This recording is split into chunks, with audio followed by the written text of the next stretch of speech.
안녕하세요. 벤자민입니다. 제가 휴가를 다녀오는 동안 반도체 기업들이 지지부진해가지고 마음이 좋진 않았습니다. 제가 휴가 가기 전에 이런 코멘트를 하고 떠났는데요. 하이퍼스케일러들이 단기 고점 부근에 와 있으니까 조정이 좀 나올 수 있다라고 하면서 그 수급이 반도체 쪽으로 올 수 있으니 홀딩해보자 라는 이야기를 하고 떠났는데, 가서 보니까 하이퍼스케일러 기업들은 실제로 조정이 좀 나왔는데요. 그 수급이 BAI 쪽으로 넘어가더라고요. 그래서 국내 같은 경우는 코스닥 기업들이 반등이 좀 나오고, 그리고 미국 같은 경우는 헬스케어 기업들이 반등하면서 좀 순환매가 돌았던 것 같습니다. 근데 오늘은 이제 반도체 기업들까지도 순환매가 좀 돌면서 오늘 SK 하이닉스, 삼성전자가 동반 상승이 나오고 있는 것 같아요. 제가 최근 반도체 시황에 대해서 좀 업데이트를 해드려 보도록 하겠습니다. 최근에 반도체 기업들이 좀 쉬었는데요. 특히 SK 하이닉스가 많이 쉬었습니다. 그 이유는 삼성전자 같은 경우는 그 주주환원책에 가이드라인이 제시되어 있어요. 그러다 보니까 주주환원책이 어느 정도 나올 것이다 라는 계산이 나오거든요. 근데 하이닉스 같은 경우는 그 가이드라인이 없습니다. 그러다 보니까 최근 삼성전자나 뭐 삼성전자 우선주 대비 하이닉스가 한 10에서 15% 정도는 더 소외받았던 것 같아요. 즉 반등이 나올 때 하이닉스는 오히려 빠졌다라는 얘기가 되는 겁니다.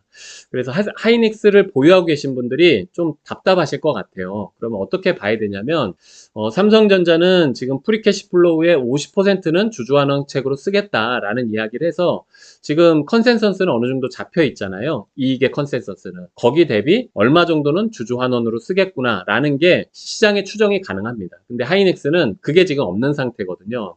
그러다 보니까 시장에서 좀 불확실하게 보고 좀 짜게 밸류에이션도 주는 것 같아요. 하지만 SK 하이닉스의 장점이 있습니다. 하이닉스 지금 메모리 반도체 회사 중에서도 제일 소외를 받은 회사거든요. 그래서 싸다라는 게 가장 큰 장점인 것 같아요. 싼 것보다 호재가 없거든요. 이게 첫 번째로 가장 큰 호재라고 좀 보시면 될 것 같고요. 그리고 주주환원책이 얼마가 나올지 모르는 불확실성이 있는데, 이게 생각보다 많이 나올 수 있는 불확실성이 있습니다. 즉 업사이드 리스크가 있습니다. 왜냐하면 하이닉스는 지금 시장에서 기대하는 게 프리캐시 플로우에 40조 원 정도는 쓰겠다, 이런 얘기들이 지금 나오고 있거든요. 근데 제가 생각할 때 40조 이상 쓸 수 있을 것 같습니다. 왜 그러냐면 하이닉스가 그 ADR 상장하면서 40조 원 정도는 땡겼잖아요. 그거를 바로 자사주 소각할 수 있거든요. 자사주 매입해가지고 거기에 주주 환원으로 배당금을 한 50조 정도는 쓸 수 있을 것 같거든요. 그렇게 되면 하이닉스가 1000조 원 계산했을 때 5%는 배당한다는 얘기가 되는 겁니다. 주가가 1000조 원 기준으로. 근데 얼마 전까지 계속 1000조 원에 머물러 있었잖아요. 그러니까 엄청난 배당주가 되는 거죠. 거기에 또 하나 업사이드 리스크가 있습니다. 업사이드 리스크가 뭐냐면 내가 보유하고 있지 않으면 올라갈 수 있는 리스크를 얘기하는 겁니다. 아래로 떨어질 수 있는 리스크가 아니라 보유하고 있지 않았을 때 기회비용을 날릴 수 있는 리스크를 얘기하는 거거든요. 그래서 하이닉스를 안 사기가 좀 어려운 그런 상태라고 저는 봐요. 왜 그러냐면 악재는 악재대로 나올 거 다 나왔거든요. 지금 악재 안 나온 게 어디 있습니까? 실적에 대한 피크 나왔지, 랜드 플래시의 어떤 실적 둔화 얘기도 나왔지, 그리고 CXMT의 공격적인 증설, 그리고 반도체 굵기 얘기도 다 나왔잖아요. 이거보다 더 큰 악재가 어디 있겠어요. 그 악재는 사실 AI가 부러지는 거 말고는 없을 것 같거든요. 그래서 반도체 관련된 악재는 다 나온 상태로 주가는 할인이 되어 있고, 근데 주주환원책은 지금 대기 중인 상태인 거잖아요. 그래서 업사이드 리스크, 호재만 남은 상태다, 저는 그렇게 보여지거든요. 근데 SK 하이닉스가 장점이 또 하나가 있어요. 바로 액면 분할입니다. 액면 분할은 저는 먼저 발표할 수도 있고 아니면 주주환원책이랑 같이 발표할 수도 있다고 생각하는데, 만약에 이게 동시에 나오게 된다면 꽤 큰 호재로 작용할 가능성이 있습니다. 그래서 이런 업사이드 리스크가 있으니까 하이닉스는 좀 지켜보시고, 그리고 삼성전자 같은 경우는 삼성전자가 20년 4분기에 그 특별 배당한다고 발표를 했거든요. 그러면서 21년에 삼성전자가 동학개미 운동 막 일어나면서 9만 전자를 찍었던 적이 있습니다. 그때 삼성전자와 삼성전자 우선주가 갭이 축소됐던 적이 있거든요. 얼마까지 축소가 됐냐면 5%까지 축소가 됐었습니다. 그 두 가격 차의 갭이. 지금 삼성전자와 삼성전자 우선주의 갭이 한 20% 정도 차이 나거든요. 이 갭이 상당히 줄어들 수 있다라는 거죠. 그렇게 좀 보시면 좋을 것 같고, 그리고 제가 생각하는 악재가 하나 있는데요. 어떤 거냐면 SK 하이닉스나 삼성전자가 중국의 CXMT 얘기만 나오면 주가가 잘 못 갑니다. 이게 왜 그런지에 대해서 설명을 좀 드려보면요. CXMT는 2016년에 생겼는데 2016년부터 중국의 반도체 굵기 얘기 나오면은 실제로 우리나라 반도체 기업들이 조종 나오고 그랬었거든요.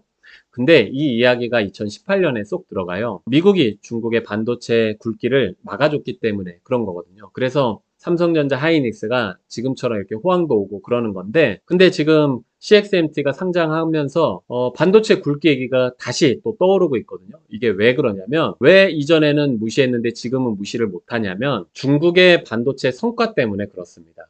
그동안 제재를 했는데 중국은 미국의 도움 없이 반도체 자립심을 길러서 국산화에 성공을 한 거거든요. 그래서 AI 성과나 반도체 성과나 지금 괄목할 만한 성과를 내고 있단 말이에요. 그러니까 미국이 여태까지 막아준 반도체 굵기가 과연 앞으로도 통할까 하는 의심을 받고 있는 중이라고 보시면 될 것 같습니다. 이제는 사실 이 정도까지 성장했는데 의심은 점점 커지면 커졌지 줄어들진 않겠죠. 그리고 미국이 지금처럼 제재를 했는데 더 이상 더 심한 제재를 하긴 어렵겠죠. 그렇게 되면은 완전히 어떻게 보면 냉전 시대로 갈 수도 있는 거거든요. 그러기에는 또 양 국가의 경제 타격이 있기 때문에 그것 또한 우리나라한테 좋지는 않을 거거든요. 그래서 CXMT 얘기가 과거보다 좀 더 데미지를 주는 거는 바로 미국의 반도체 제재가 의심을 받고 있는 중이라고 생각하시면 좋을 것 같아요. 저는 이 점이 계속 악재로 좀 작용할 가능성이 있다. 그렇게 좀 보고, 저는 반도체 기업들 완전히 막 롱으로 찬양하는 사람은 아니라는 거 아시죠? 제 영상을 꾸준히 보시는 분들은 아마 아실 텐데, 저는 반도체 기업들 반등 나오면 여전히 좀 팔아야 된다 이런 생각을 하고 있고요. 하이닉스 기준으로 만약에 하이닉스가 60조 원 정도 배당을 한다고 가정을 하면 1000조 원 기준으로 6% 배당을 하는 거거든요.